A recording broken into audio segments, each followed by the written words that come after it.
your boy Roddy P. All the good names are taken. It's your boy K Keys, man. We're here, live interview with the man himself, Street Star Norbes, courtesy of Gates of the Garden. Yeah. How you doing, Norbes? How you doing, Norbes? You already know. I'm in my tank top. We out here. You already know. Prepared for shit. What's good? Big dog shit. All right, so first off, for all the listeners who, you know, if you live under a rock or something, you don't know who you are as far as, like, what is your official title within the Ultimate Rap League?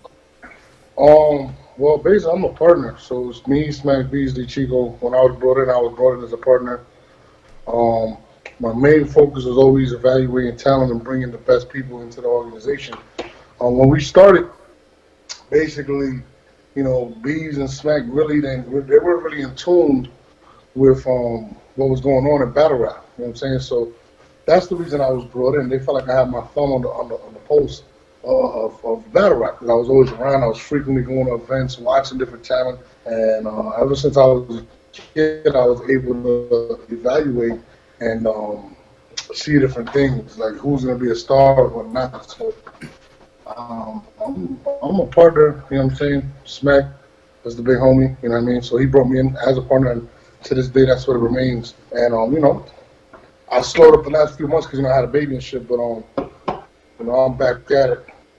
Yeah, congratulations on the family edition. Congratulations, brother. Yes. Thank you, I appreciate it. No problem. All right, so assuming the Proving Grounds is your brainchild, it sounds like.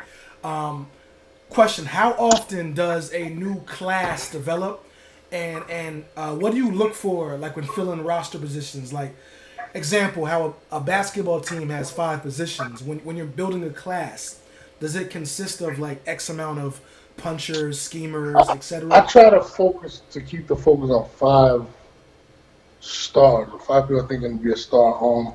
I've expanded a little due to the people we brought in, like P and some other people try, because at one point people were like, oh, you're not giving enough opportunity. And I feel like now I'm kind of giving way too much more opportunity to guys that don't even deserve it. And I'm kind of trying to tail back on that. But I really do try to focus on the best of the best, whether it be 3 people, 5 people, or 6 people. Or even 1. At one point it was Twerk and Geechee Gotti, both from each coast. That's what I was focusing on. And, you know, sometimes people feel like, oh, man, that's fine, you ain't putting light on this dude. But, you know, it's like if you got that new car, if you got Kobe, you're going to play Kobe in front of Derek Fisher, right? You know what I'm saying? It is what it is. You're gonna start it. Right. It is what it is. So, like me, it ain't no favoritism. I'm not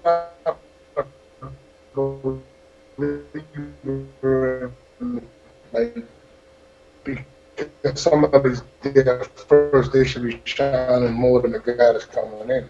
Like, I look at, like, for instance, Gunpowder Pat and Don Marino are 2 of my new guys that I'm bringing in. And then you got guys that, like Jack Boy and me, and maybe have a. Now, I'm going to push the new Corvette because I want guys on know them and stuff like that. That's my job. So I'm going with what's hot at the moment, what's picking up, and you know that's what you got to do. You know, if you're going to win a championship, you know you're not going to sit your ace quarterback now because you got an old vet there that ain't doing it or and that can't win the big game. Sometimes you got to switch it up and bring somebody in. So to me, it's no favoritism. It's whoever's pulling up the numbers. You know what I mean? Okay. So with that being said, is that mainly what you're focusing on when you're deciding, you know, outside of your own opinions, who you're putting on or who you're putting up next? Those numbers? Are you really focused on numbers like that? It's not necessarily numbers per se. It's dynamic as well. Okay. Sometimes you could get stuff confused with numbers because anybody can pay a DNA, a Charlie Clips, or any of these guys to battle to kind of forge their numbers. You know what I'm saying? Mm-hmm. It takes a lot for somebody to kind of create their own brand without battling them. So you could get confused with who's actually really hot because they battling guys with names and paying them. Mm-hmm. So I kind of try to see their ability, see who they are as a person, and how would they represent my brand. Like I've really taken into account more personality as well. Like we want people to represent our brand in the highest, you know, the highest of the highest. You know, we're international. We're going to be in London in September. We're going all over the world, all over the country. So you want the best of the best and in terms of everything, representation, speaking, everything. So I try to take everything into account. You know what I mean? But I don't get blinded by numbers because, like I said, like anybody can pay one of these guys to come and battle them in their league, and you know I've seen it many times. Like, oh, this nigga's battling this dude or that dude, and they got 100,000. They should be skipping the PG process, and I'm sitting there like, the fuck y'all talking about? Like, and people, it's weird to me when people like some people try to downplay the PG process. Like, oh, I won't do a PG, but I'll go to Tampa, or I'll go to Arkansas and be the main guy on this bullshit card. Like, I'm sitting there like, bro, like, y'all niggas don't make no sense, bro. You rather open and be a nobody than actually, because to me, a PG is not necessarily, how do you say, it's not, it's an evaluation process for me. You know what I'm saying? And as people realize, like, it's my job to evaluate you. Whatever you think of yourself is whatever you think of yourself. You never heard a guard in the NBA say he shouldn't be a starter. You know what I'm saying? You know, you're never gonna hear a battler say, oh, they need things to work on. Like, it's weird. So it's my job to kind of put them into place and kind of help them along to get there. That's what the PG process is about. Is developing them and getting them ready to get to that. Like, even with Twerk, people are like, oh, he skipped the process. No, he didn't. He had his PG. Right.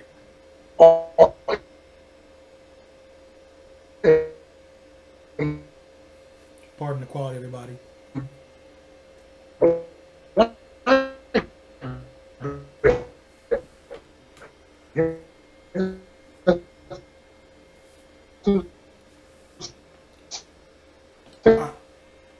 So I got a question for you. We did 2 days. Did you stop? Oh, the connection messing up. Let them know the connection.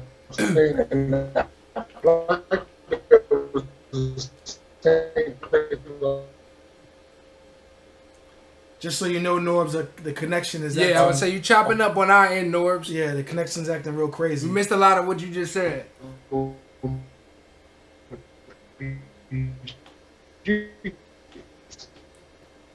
So the connection's real crazy. Yeah, I'm trying. I think you froze. And we made There one we go. PG that weekend, which was him. So we just, you hear me now? Yeah, now I hear you. Yeah, we can hear you Your now. screen's frozen, but I hear you. Oh, you know what it is? I just moved to a new place and my Wi-Fi comes in on Monday. I live in the boondocks, my nigga, so they take a few days. Oh, good. You back now? You back now. It takes a few days to set up my internet, so I'm going off my phone. But in terms of what I said about Twerk was, a lot of people thought he skipped the process, and it really wasn't. Like, we put him in the same building that we had the PG guys in there. We just happened to like that venue and threw a Born Legacy there. And that weekend, there was only one PG. And I had just ran into the kid. And when I ran into the kid, I loved him. Right off the bat, I loved him. And, you know, from there, I kind of told everybody, like, you know, I remember telling Beasley, Chico, I was like, yo, I got a superstar about to hit the market. And I was like, don't laugh, but his name is Twerk. And it was like, come on, bro. And Beasley's always like, let the fans pick. I'm like, bro, the fans don't know shit. You know what I'm saying? Like, to be honest with you, and I'm not trying to shit on fans, but a fan is a fan is a fan. Like, fans don't evaluate their favorite battlers. They favor them. You know what I'm saying? So, like, me personally, I'm sitting there like, man, he needs to do this better, that better. So when I bring Twerk on, a lot of people are like, man, who the fuck is this dude? And once he hit the scene, it was just like, boom. Like, people were like, oh, shit, he's a star.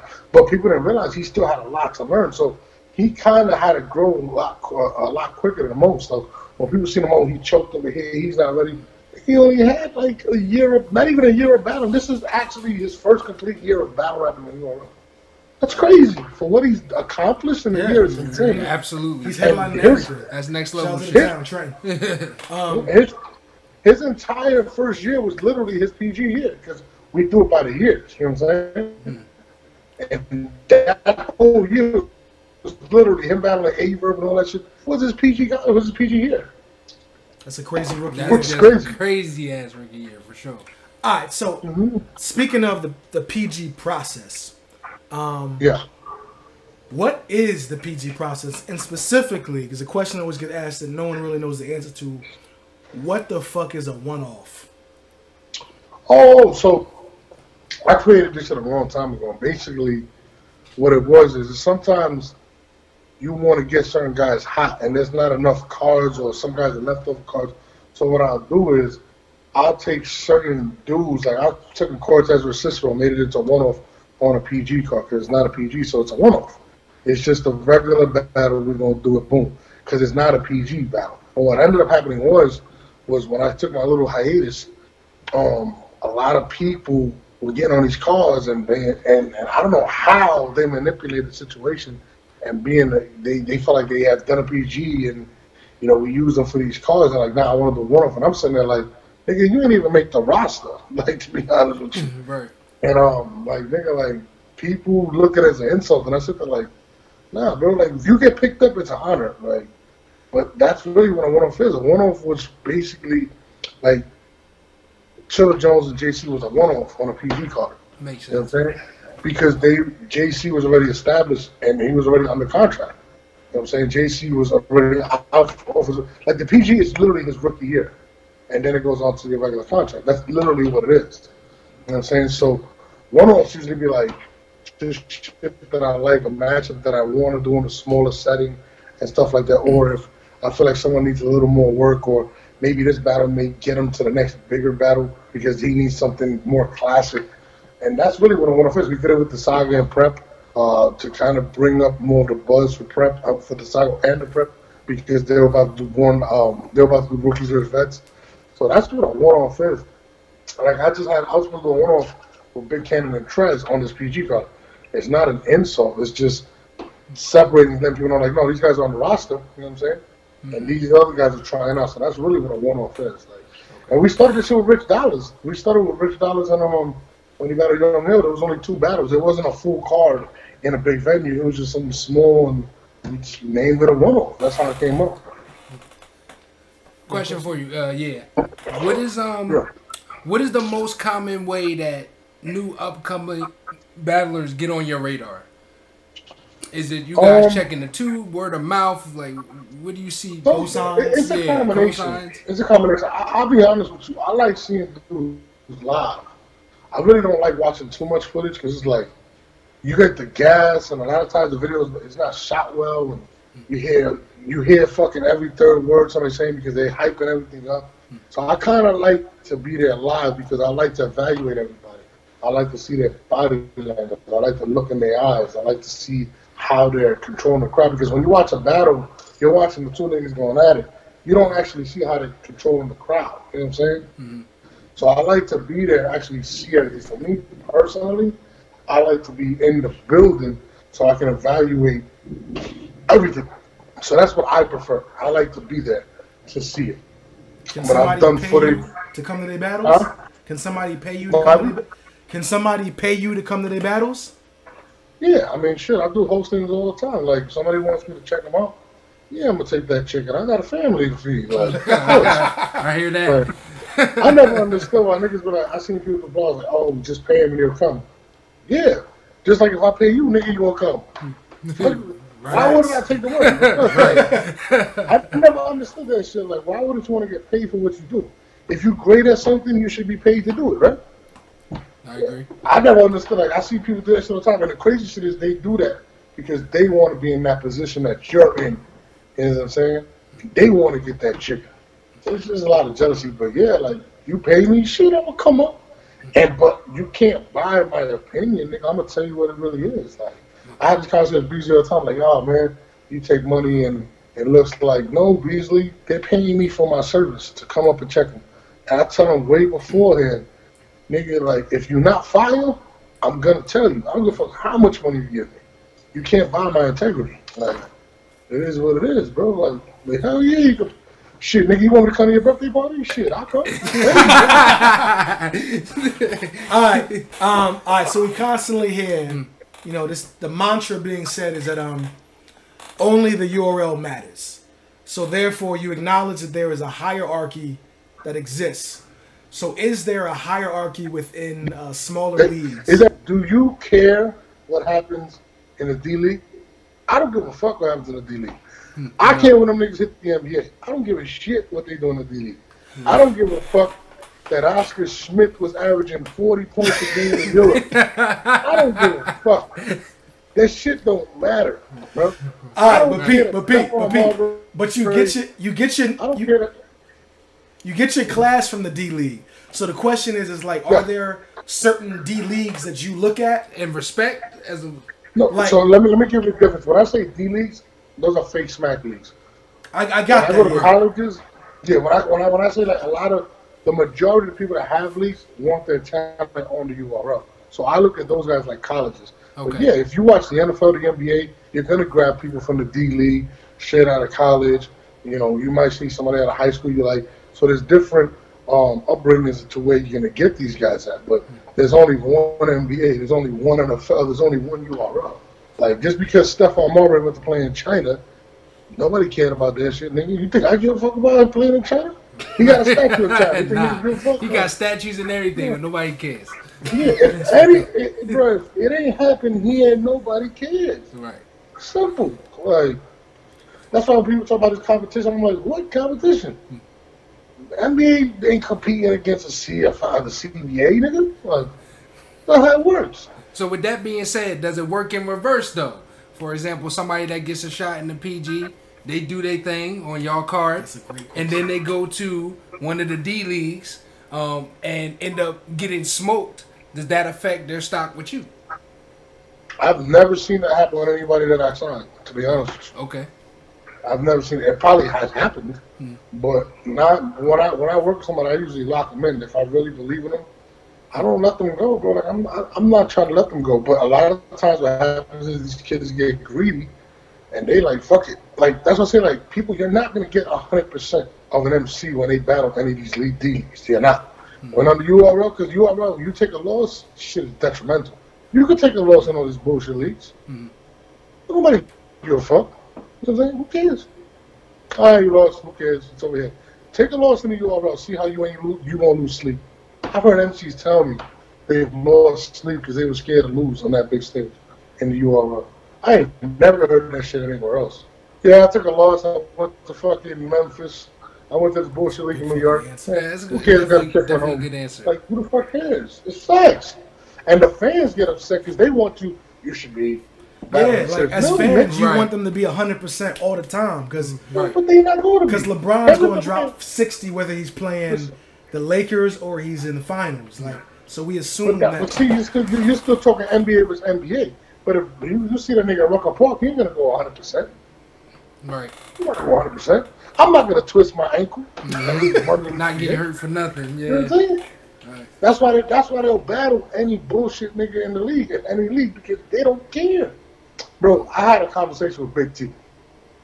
And I forgot what Big T said. I think he said, this is paying lunch. I said, what you mean? He said, this is my lunch money. When these niggas call me, I go get my lunch money and I leave. You lucky if you're going to get a half a round out of these niggas. They'll probably start writing this shit when they get to the venue, if they even show up. Fact. Twerk overseas shit. Who cares? In the car. All right, so globalization of URL. You guys are expanding everywhere. You know, you've recently put your stamp in the DMV. You tried you did a good job in Texas. You tried North Carolina. You're doing Vegas. When is the attention going to come back to New York? Like I said, we've always been an international brand, but people want to see us now, visit them. Because when you're on the internet, your fan base can grow globally, and our fan base is globally. When I was in London, I was getting run up on everywhere when I was in London. Norbes, what you doing out here, man? I'm like, oh, that's a little crazy. Right. So, like, you know, it was time to take the show on the road, and I'm tired of doing events in New York. You know, 20 niggas, everybody want to get in free. I go to Texas, I may know 2 people. Come to New York, I know everybody. Everybody like, hey, man, why I got to pay? 100 battle rappers come to the door. Yo, why I got to pay? Because you're not here. You're not even part of the team. Like, so, honestly, I think we'll be back in New York the top of the year, or maybe before. Actually, I'm doing a PG September 8th in New York, but, you know, it ain't known, nigga, or Summer Madness, but I may do something September 8th. And possibly December. But I would say the top of the year. Speaking of the current PG, so what is the current class of PGs for you? I haven't decided yet. Oh, they still trying out? Niggas are still, I'm still trying to see who's working, like I'm really trying to be like, you know, like I talk to P all the time, P's my brother. And I'm like, yo, he's like, I like this guy. Whatever. Let's put them through the ring and see what they do. Let's see if they last their rookie year. If not, they get released. You know what I'm saying? It's simple as that. I'm not here to hang on to niggas. My team, they try to hang on a little longer. I'm not with the shit. You get cut, you get cut, my nigga. I'm that coach that sits you down and be like, you're not good enough. Get the fuck out. You know what I'm saying? But I'm not with holding on to people. But right now, I haven't decided who's made the cut. Lou Castro is getting one off coming up. I think he's done a hell of a job. He's been on for the contract. So you just shot him out. I got Gunpowder Pat in the contract, Don Marino. But, you know, this is their rookie year. It's on them to see what they make. You know what I mean? And everybody else, it's on y'all. There's space and opportunity. It's up to y'all. Aside from those three names, is there anybody else high on your list? Skates. I love Skates. I like Skates too. Skates is fire. Skates is fire. Fonz is fire. Yeah. Geechee Gotti, of course, but he's been around, twerked. But this shit, that's what I would say right now. Fonz. What I said, Moon. Moon's still a PG. Wow. Huh? I didn't know Moon was still a PG. It just felt like. Oh no, he's on the roster. He's already passed that. Like right now, I'm trying to work on his next matchup. I was trying to do him versus Clean in the DMV, but I lost the coin flip and it went to Young X. I really wanted it to be Moon versus Clean, but ended up being Young X. I'm a big fan of Moon. I think Moon is super dope. I think he's needed in battle rap, to be honest with you. He's definitely different. He's fire, bro. Like, he's not going to sit there and 1 to 2 bars set up and boom. Like, he's different. Like, when he say shit, the hair on my arms stands up because I believe it. And when you're around Moon, you feel that shit. Oh, this nigga's fish. Like, like I done seen Moon beat the shit out of niggas. Like, he's crazy, bro. Like, this nigga's really about it. Like, he's really a nigga, like, when he talks, you really sit there and listen to OG. Like, it's like that. Like, he not rapping and he really living that shit. It's crazy. I be everywhere. Like, I was in Virginia and niggas respect that man. Like, it's crazy. So, like, just seeing him battle, and he has a passion for it, which is crazy. Fuck the age and all that shit. That nigga love that shit. You know what I'm saying? And he gets busy. Him and Holmes is one of my favorite battles of the year. Yeah. Holmes on the roster, too. He just got to keep going, man. Like, you know. Holmesy's fire. Shout out to Holmesy the God. All right, so we know. All right, so here's a difficult question now. What spurred the change from? Because a couple months ago, you guys did a breakdown of what your events were for the rest of the year, and in August, and 2 months ago, you guys did a breakdown of what your events were for the rest of the year. And in that, you had said that in August was going to be Volume 3, but now it's Summer Madness. So what? It's kind of a combination of both. Like, it's a VIP / small room Summer Madness. Like, it's crazy. Like, it was only limited tickets sold. You know, certain guys wanted more people in there because their performance, like Hitman and Understood. That's right. You know what I'm saying? So they wanted some type of a crowd. Some of the people that wanted to battle. So we kind of made it like a combination of both and made it into Summer Madness / Volume series. But we're gonna do Volume probably at the top of the year again. But that's kind of what happened with that. But it's gonna be crazy in Vegas, son. Like, we already sold out. I don't know how many tickets it was, but it's sold out, and that shit gonna be crazy. I'm like, Are there any normal people in the audience, or is it all like VIP, special, fancy people? Whoever bought tickets, that's who's there. I couldn't even tell you. Because it's real difficult to get a response. Really? I didn't even know that shit. Because you in the building.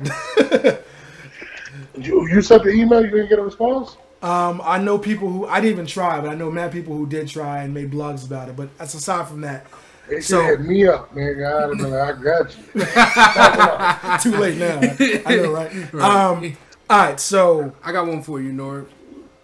So, for an upcoming battler, what tips would you give them when they do get in a position to do some business with you guys, to not ruin that relationship with you? What is something that you would tell them, as some things definitely not to do when they're going through the process? Don't be stay focused. There's gonna be a lot of temptation out there, everybody's gonna be your friend because they want to use you, but they wasn't calling you before until we booked you. I just say just stay focused on your craft and develop it and work on you as an individual, marketing yourself. Don't worry about helping anybody. Take care of yourself and everything else will follow. You know what I'm saying? Like, that's what I tell dudes. Like, don't get caught up in the shit and stay away from them battle rap groupies. That's what I be telling them. Like, for real. Right. Right. For real, One day. man. Good advice. So question. So the DMV Survivor Series, is that going to be like a permanent staple? Like, are you guys permanently in the DMV now? Yeah, I mean, you know, we all stationed everywhere. P's in the DMV, so, you know, he puts a lot of the shit together in the DMV. Right, so he loves doing shit in the DMV. I personally think the DMV is boring as hell, but that's just me. Like, we're gonna be everywhere, bro. We'll probably be in Chicago. I was trying to do Detroit in October, but due to some things that happened, I had to push it back. But yeah, we're gonna be everywhere, man. I don't want to go back to Chicago. Chicago was too crazy for me. So I want to do Puerto Rico, man. I want to do a VIP event in Puerto Rico. I swear that's what I want to do. It was between Puerto Rico. I'm gonna be all in the inbox for that one. That would be fire. I'll be all in the inbox for that one. So that's what I'm saying. Mm-hmm. Aside from Puerto Rico, like, where ideally would you like to be the next staple city for URL? Staple city? Damn, that's tough. We did LA. LA's a staple. Damn, I don't even know, bro. Like, Atlanta. Atlanta's definitely one. You know, I'm out here now. I live out here now, so I'm definitely gonna make shit a staple out here. So I would probably say Atlanta. Okay. You know what I mean? Fucking mosquitoes is huge out here, bro. But I seen a nigga walking a mosquito on a leash earlier. Sure, too. But you get a lot, you know, you get a lot more for your money out there. So And I hear some lot of things running around you got out a there, family. too. You got a family. I heard some fine things running around out there, too. I'm a married man. My wife is right here. We ain't trying to get you in trouble. Fine as hell. I'm good, man. I'm good. All right, so thank you for this interview. Just wrap this up. If any artists, you know, want to book you, want to reach out to you, want to give you their footage, try to get you to watch their battle, how do they reach you? Because would you want someone to blow up your, you know, you have a special inbox? Bro, it don't matter. It's gonna blow up. Hit me on Twitter, Instagram, shit like that. Like, I respond. I try to see as much as possible. And just send me your best shit. Don't send me 100 of your battles. Send me the best one. Because it only takes about a round and a half for me to know if you got it or not. You know what I mean? Like, I don't got to watch fucking 120 bars from you, nigga. Like, if I got to watch 120 bars from you to be like, oh, this nigga is okay, no, nigga. You better catch me within the first 8 bars. So, send me your best. Not 15 battles. Send me your best battle. Would you rather them send you one of their best battles or a highlight reel of the best of everything they have? I would say send me a highlight reel and your best battle, because at least the highlight reel, like, okay, you can see certain things that's dope, and then in the best battle I can see, and it's actually I'll say the highlight reel, because some of these niggas are saying some shit that's just put you to sleep. Like, I hate the niggas that rap for an hour and you be like, dog, are you gonna say anything fire? And they sitting there like, y'all gonna catch that shit later, nigga? No. Yeah, you gonna catch it on cam. You gonna catch it on cam. You know all the tricks, nigga. We know.